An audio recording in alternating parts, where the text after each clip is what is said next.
ప్రభాకర్ గారు, నేచర్ మంత్ర ఫౌండర్‌గా మీ అనుభవం మొత్తం రంగరించి చెప్పండి. వరల్డ్‌లో ద బెస్ట్ ఫుడ్ ఏది అంటే ఏం చెప్తారు? చాలా ఈజీ అండి దీనికి సమాధానం చెప్పడం.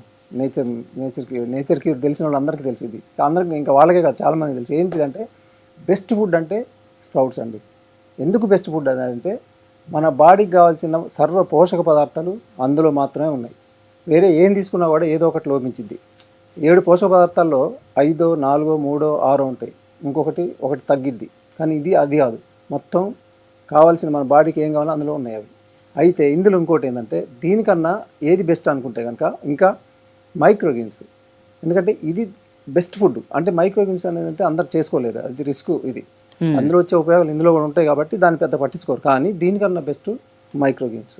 అదే ఇప్పుడు మనం నేచర్ మంత్రాలు అది ఎవరైతే చేసుకోలేరు అవన్నీ కాదు, మనం చేసుకోలేకపోతే ఏది ఉపయోగం ఉందో ఏది మనుషులకి మనకి 100% యూజ్ అవుతుంది అనేది ఆలోచిస్తాం కాబట్టి మైక్రోగ్రీన్స్ అనేది ఇప్పుడు మనం నేచర్ మంత్రాలు దానికి ఎక్కువ ఇంపార్టెన్స్ ఇచ్చి మైక్రోగ్రీన్స్ వాడితే ఇక ఏ జబ్బులు రావా? పోషక పదార్థాల లోపం రాదు. ఇంకా మన బాడీకి కావాల్సిన కంప్లీట్ పోషకాలన్నీ వచ్చేస్తాయి దాంట్లో. ఇంకా ఏం తినొద్దండి, మీరు 3 సార్లు తినండి మీరు. అది బాడీకి ఇంకా ఏది అవసరం ఉండదు. స్ప్రౌట్స్ కానీ మైక్రోగ్రీన్స్ రెండు అన్నదమ్ములేగా, అక్కదెల్లలేగా. ఇది తీసుకున్నప్పుడు మీరు ఏం తీసుకోవాల్సిన అవసరం లేదు. అదే తినండి, మొత్తం ఇంకేం అవసరం లేదు. అవునా? మరి ఫ్రూట్స్, డ్రై ఫ్రూట్స్ ఇవి కూడా అవసరం లేదా? వాటిలో ఉన్నాయని ఇందులోనే ఉన్నాయి.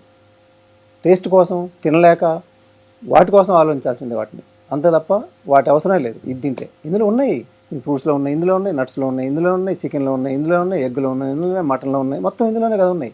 ఇంకా వాటి అవసరం ఏముంది? తినలేము, అది కారణం. టేస్ట్లు దొరకవు, టేస్ట్లు ఉండాలి, అవి వేరే కారణాలు తప్ప అసలైంది ఇది.